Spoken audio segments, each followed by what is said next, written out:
TWR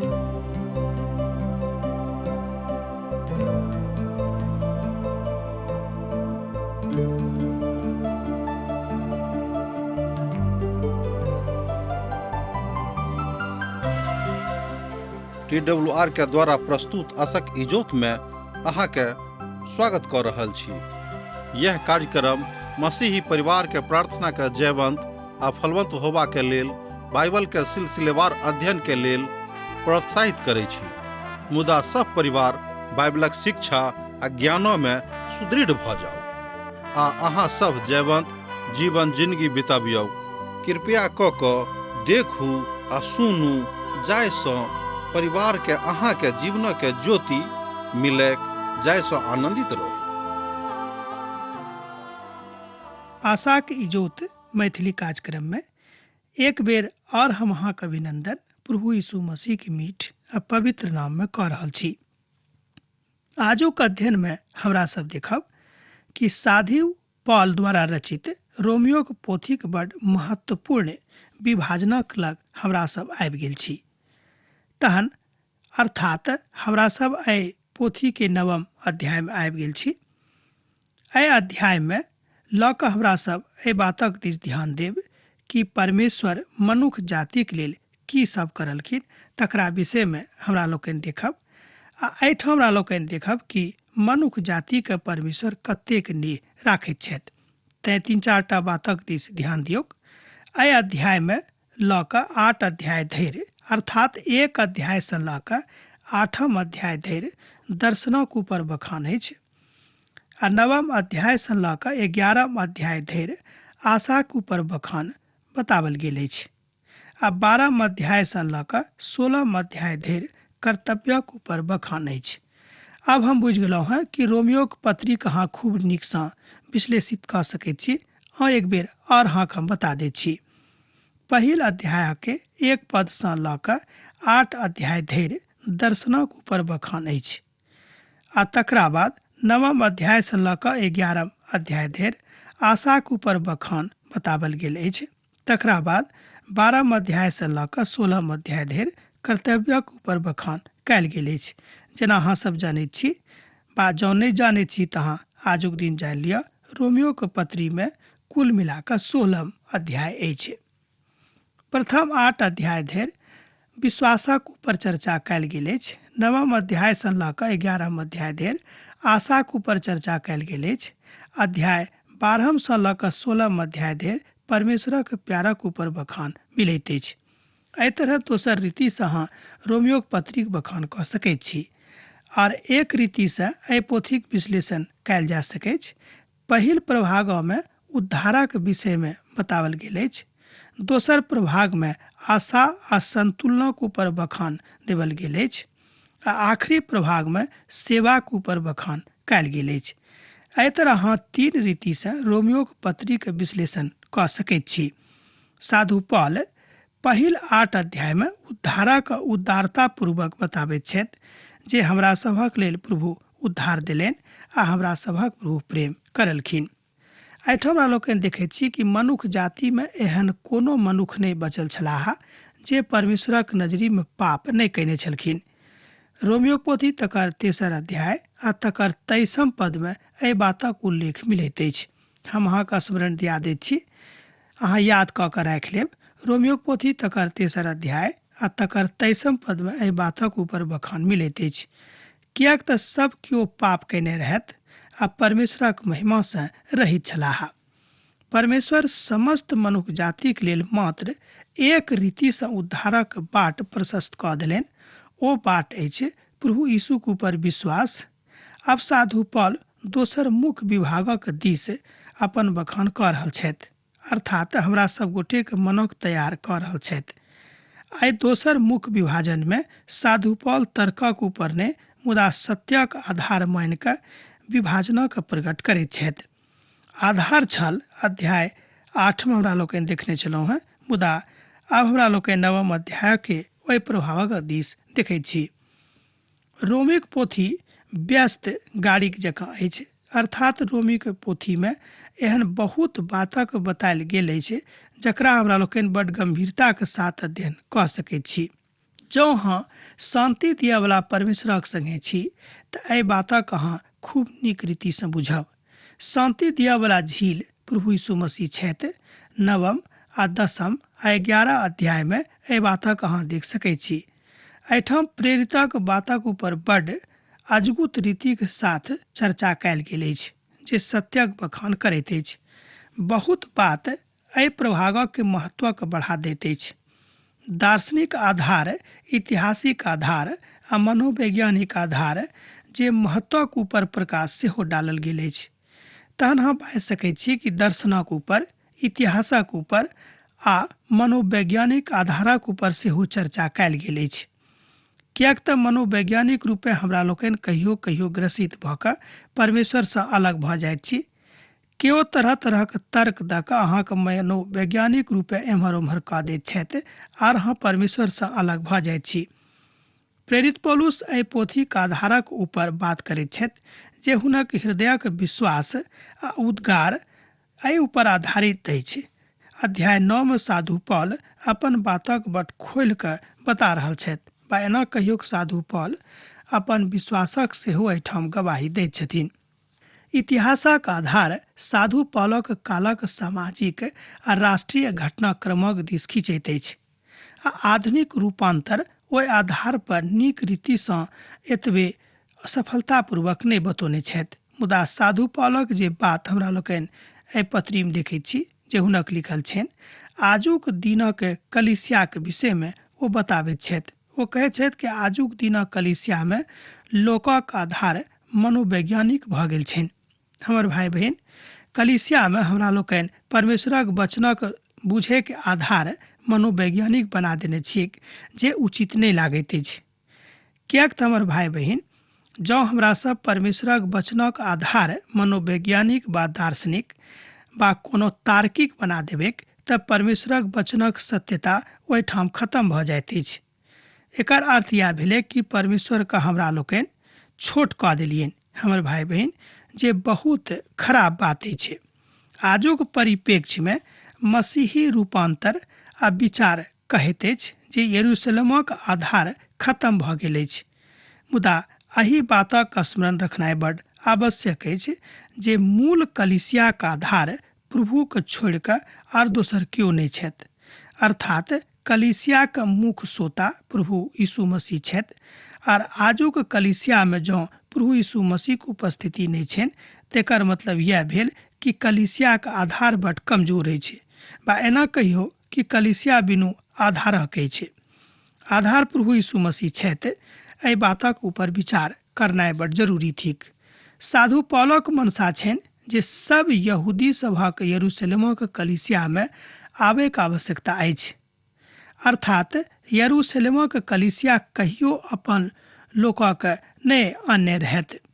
एहिठाम हमरा लोकनि देखैत छी कि अन्ताकियाक कलीसिया और यरूशलेमक कलीसिया यह आधारमे अंतर दिखाई पड़ैत अछि आ इफिसुसक कलीसिया एहि आधार पर बनायल गेल रहैक। रोमियोक पोथी एहि आधारक ऊपर लिखल गेल अछि। हे हमर मित्रवर, हमर भाई बहन, ई बजनाइ जे परमेश्वर इस्राएली लोकक संगे मात्र छथि, ई आधार बड्ड सटीक नहि लागैत अछि। एहिठाम साधु पौल एहि बातक बता दैत छथि कि हमरा लोकनि जो एहि बातक बाजी कि परमेश्वर मात्र इस्राएली लोकक संगे छलाह तऽ ई बात उचित कोनो रीतिसँ नहि लागैत अछि। किएक तऽ एहिठाम साधु पौल अन्ताकियाक कलीसियाक विषयमे, यरूशलेमक कलीसियाक विषयमे आर इफिसुसक कलीसियाक विषयमे कथा करैत छथि। ओ कहैत छथिन कि एहिठाम सबके जरूरत अछि कि जे यहूदी छथि तिनको आ जे यहूदी नहि छथि हुनको दुनूके परमेश्वरक जरूरत छनि आ सबके कलीसियामे आबि कऽ परमेश्वरक वचनक आधार मानि कऽ शिक्षा प्राप्त करबाक छनि। जाहि बाचाके प्रभु परमेश्वर इस्राएलीके संगे बनने रहथि ओ तकरा पूरा करबाक लेल ओ तैयार छथि। ध्यान दियौ, जाहि बाचाके प्रभु परमेश्वर इस्राएलीके संगे बनने रहथि ओ तकरा पूरा करबाक लेल तैयार छथि। हमर भाई बहिन, ई बजनाइ जे परमेश्वर इस्राएली राष्ट्रक पक्षमे छथि बहुत उचित नहि लागैत अछि। साधु पौल उत्तर दैत छथि कि परमेश्वर अपन लोकके अपने संगे लऽ जेबाक इच्छा राखैत छथिन। ई बात बड्ड उचित लागैत अछि। रोमियो पोथी तकर 11 अध्याय के 1 पद में एहि आशयक अभिव्यक्ति मिलैत अछि। परमेश्वर अपन लोकक कहियो नहि बिसारथिन सेहो एहिठाम बतायल गेल अछि। आ तकरा बाद यरूशलेमक समिति बनल रहैक, ई बात भविष्यवाणीक आधार पर बनल रहैक। एहि तरह हमरा लोकनि देखैत छी कि यरूशलेमक आधार जे छल से परमेश्वरक कलीसियाक आधार पर आरंभ में बनल रहैक, मुदा तकरा बाद ओ परिवर्तित भऽ गेलैक, जे बात उचित नहि लागैत अछि। परमेश्वर पिताक सर्वश्रेष्ठ पसंद की छनि, अब तकरा पर हमरा लोकनि ध्यान देब। परमेश्वर पिताक सर्वश्रेष्ठ पसंद। हम मसीह में सच कहैत छी, झूठ नहि बाजि रहल छी, और हमर विवेक सेहो पवित्र आत्मा में गवाही दैत अछि। एहिठाम साधु पॉल ओहि आधारक सँ पहिने बताबैके इच्छा राखैत छथि कि हम जे किछु अहाँके बता रहल छी, जे किछु अहाँसँ बाजि रहल छी, ओ सबटा बात परमेश्वरक इच्छाक अनुसार अछि। हम अपना मोनसँ कोनो बातक अहाँके नहि बता रहल छी। हमर श्रोता मित्र, हमर भाई बहन, एहिठाम अहाँ ध्यान देबै कि परमेश्वरक महान दास साधु पॉल एहि बातक एहिठाम कहैत छथि कि जे किछु बातक हम अहाँके बताबैके इच्छा राखैत छी ओ परमेश्वरक इच्छाके अनुसार अछि, हमर इच्छाके अनुसार नहि अछि। हम मसीह में सच कहैत छी, झूठ नहि बाजि रहल छी, आर हमर विवेक सेहो पवित्र आत्मा में गवाही दैत अछि। 1 पद में साधु पॉल एहि बातक स्पष्ट कऽ दैत छथि। हमरा सब एहि पदक रूपांतरक जँ बता देब बा तकरा सीखब तऽ हमरा लोकनि बुझि जायब कि साधु पॉल एहिठाम प्रभु यीशु मसीहके सत्य रूपे बाजि रहल छथिन, तऽ हुनका राखि रहल छथिन। ओ कहै छथि कि हम कोनो बात झूठ अहाँसँ नहि बाजब, किएक तऽ पवित्र आत्मा जेना हमर अगुवाई करता है, ओही तरह हम अहाँके सिखा रहल छी। हम अपना मनसँ कोनो बातक अहाँके नहि बता रहल छी। ई बड्ड साफ आ सरल वक्तव्य साधु पॉलक दिससँ एहिठाम आबैत अछि।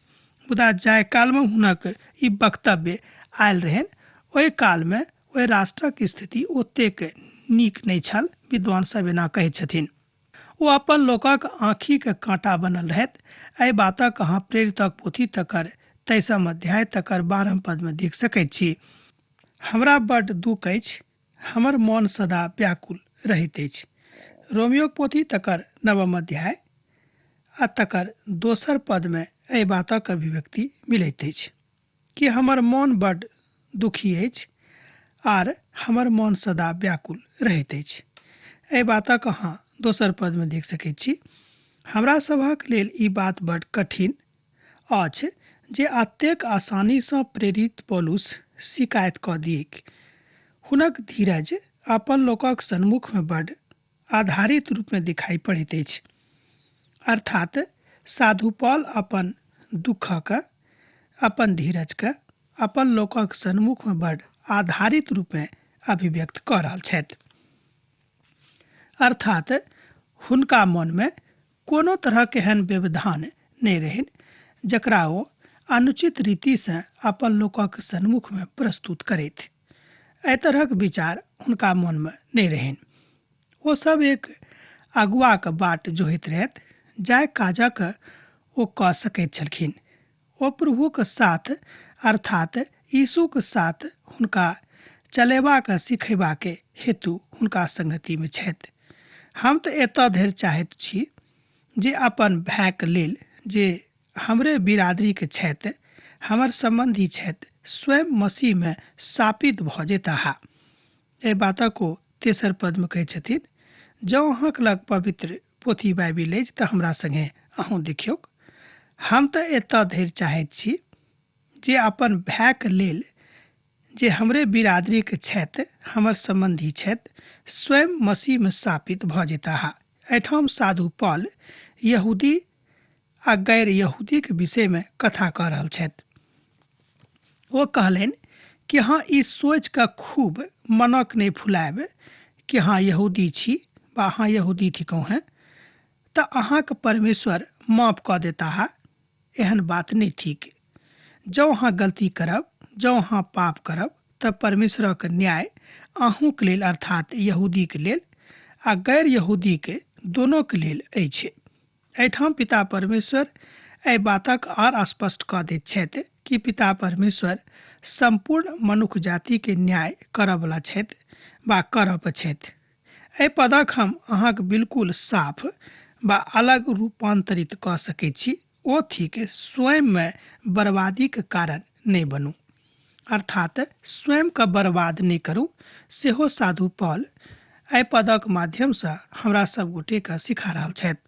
हमर कथाके ई बात भऽ सकैत छै, हमर भाइ सब जहन प्रभु यीशुक संगे रहताह तहने हुनका एहि बातक ज्ञान भऽ सकैत छनि, वा स्पष्ट रूपे अहाँ एहि बातक बुझि सकैत छी कि जे केओ प्रभु यीशु मसीहके संगे छथि हुनके एहि बातक ज्ञान भेटतनि, मुदा जे केओ प्रभु यीशु मसीहक संगे नहि छथि हुनका एहि बातक ज्ञान नहि भेटतनि।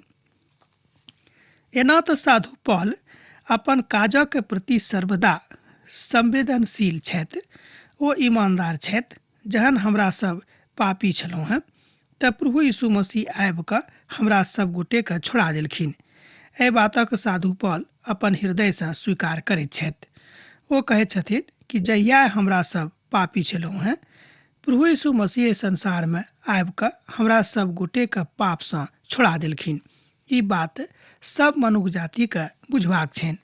ओ इस्राएली छथि, लेपालक कूपन अधिकार हुनका भेटल छनि।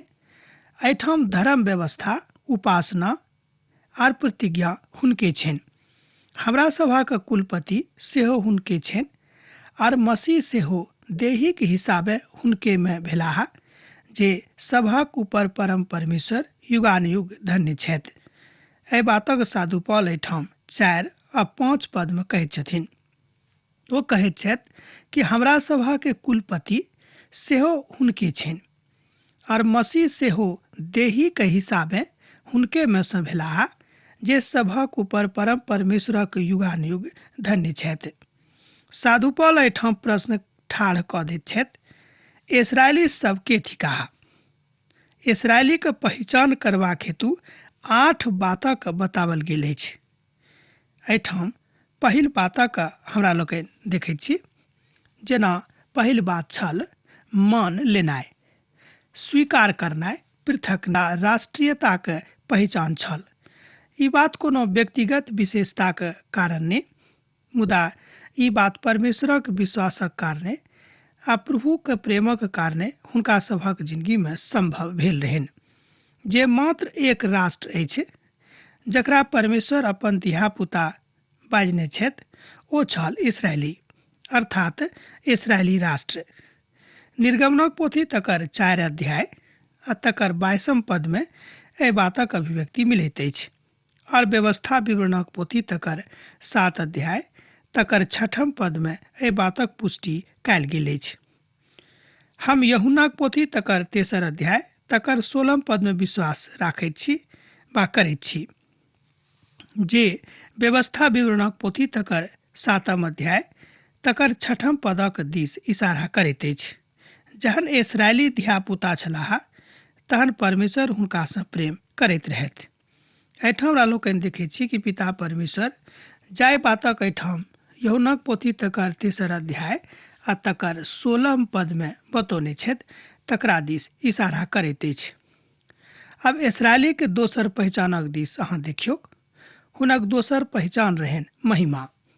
ई तऽ हुनका सभक मध्य दैहिक उपस्थिति छल, किएक तऽ परमेश्वरक ओ हुनका सभक मध्यमे मिलापवला तम्बूमे मिलैत रहथि, आ बादमे ओ हुनकासँ मन्दिरमे मिलैत छलखिन।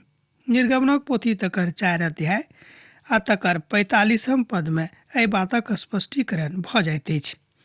परमेश्वर इस्राएली सभक मध्यमे बादल आ बिजलीके रूपमे विराजमान रहैत छलाह। एहि बातक हमरा लोकनि ओहिठाम निर्गमनक पोथीमे देखैत छी, अर्थात महिमाके कारणे इस्राएली लोगक पहचान भेलैके। आ तेसर बात छल वाचा। परमेश्वर इस्राएली राष्ट्रक संगे किछु वाचा बान्हने रहथि। एहि बातक विषयमे हमरा लोकनि सेहो अध्ययन कऽ चुकल छी। ओ हुनका सभक छोड़ा कऽ लऽ जेताह। हुनकामे सँ बहुत केओ छोड़ावल जा चुकल रहथि। परमेश्वर कहलनि, हम अहाँ सभक दोसर लोकक लेल आशीषक कारण बनायब। ओ दाऊदक कहलनि, हुनके वंशमे सँ हुनक एक बड्ड नजदीकी आबि रहल छथि। आ ई सबटा बातक प्रभु यीशुके जन्मक दिस इशारा करैत अछि। परमेश्वर एहि बातक पूरा कऽ देलनि। परमेश्वर इसराइलीक संगे बहुत वाचाक बान्हलखिन। अब्राहम और दाऊदक संगे जाय बातक मौका और दोसर लोकक नहि भेटलनि।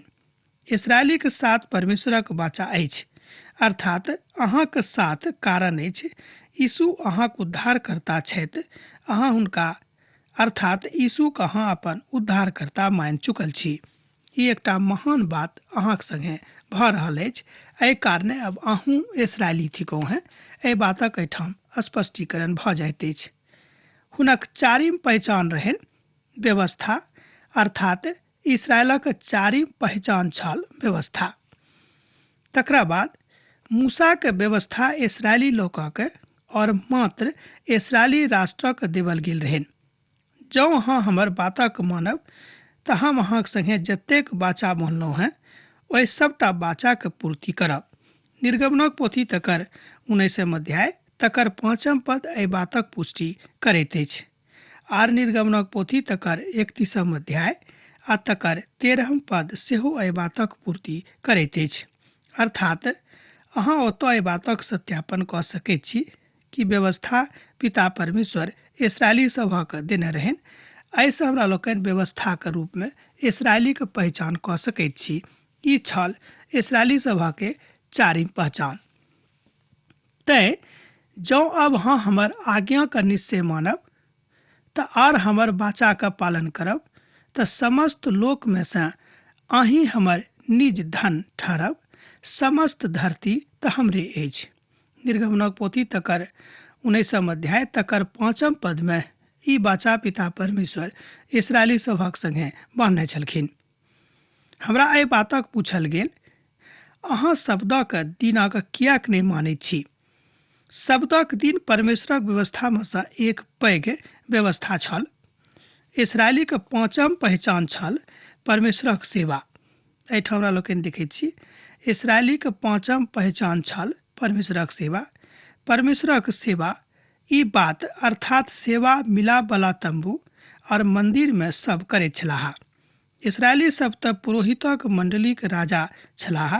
एहि तरह इसराइली सभक पहचान परमेश्वरक संगे भऽ गेल रहनि आ एहि तरह इसराइली सभक पहचान हमरा लोकनि सेहो कऽ सकैत छी। पवित्र राष्ट्र कहाबैत छलाह। निर्गमनक पोथी तकर 19 अध्याय के 6 पदमे एहि बातक स्पष्टीकरण होइत हमरा लोकनि देखैत छी। राष्ट्र तऽ परमेश्वरक बिसरा देलनि, मुदा परमेश्वर हुनका सभक कहियो नहि बिसारलखिन। ध्यान दियौक, राष्ट्र तऽ परमेश्वरक बिसरा देलखिन, राष्ट्रक नहि बिसरौलखिन। इसराइलीक 6म पहचान छल वादा। पुरना नियमक पोथीमे वादासँ भरल अछि जे परमेश्वरक इसराइली राष्ट्रक संगे कयने रहथि। परमेश्वर यहोशूसँ कहलनि, मूसा हमर सेवक तऽ मरि गेलाह, अब अहाँ तैयार भऽ जाउ यरदन नदीक ओहि पार जेबाक लेल, जाहि भूमिके हम इसराइली प्रजाके दऽ देने छियनि। यहोशूके पोथी तकर 1 अध्याय आ तकर 2 पदमे एहि बातक अभिव्यक्ति मिलैत अछि। इसराइलीके धियापुताके एहि बातक मानबाक रहनि और आगू जेबाक सेहो रहनि। एहिठाम हमरा लोकनि देखैत छी कि पिता परमेश्वर कोना कऽ इसराइली सभक संगे वादा करलखिन आ तकरा ओ निभा सेहो रहल छथि। एहिठाम मूसाके मृत्युके बाद जहन यहोशूके ओ हुनक उत्तराधिकारीके रूपमे प्रतिष्ठित कऽ देलनि, तहन एहिठाम एहि बातक हमरा लोकनि देखैत छी यहोशूके पोथी तकर 1 अध्याय आ तकर 2 पदमे। जँ अहाँ परमेश्वरक वचनक अध्ययन करैत छी तऽ एहि बातक अहाँ खूब नीकसँ सीख सकैत छी। अब आजुक अध्ययन हमरा एहिठाम समाप्त करबाक आज्ञा दिअ, किएक तऽ अहाँसँ विदा होइके बेरा भऽ रहल अछि। जेना पाती लिखैत रहैत छी, लिखैत रहब, बिसरायब नहि। प्रभु यीशुके ने सैद घड़ी अहाँ सभक जिंदगीमे बनल रहैक। आमीन।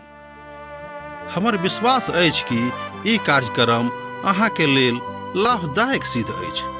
हम चाहै छी कि अहाँ अपन आशीषके हमरा संग साझा करू। जँ अहाँके नजीक बाइबलसँ आ जीवनसँ सम्बन्धित कोनो प्रकारके प्रश्न भऽ सकै अछि तऽ अपन समस्याके लेल प्रार्थना करबाके लेल जँ चाहै छी तऽ हमरा फोन नंबर पर जरूर संपर्क कऽ सकै छी। परमेश्वर अहाँ सबके लेल एकटा सुंदर, सुखद, आनंदित दिन प्रदान करे।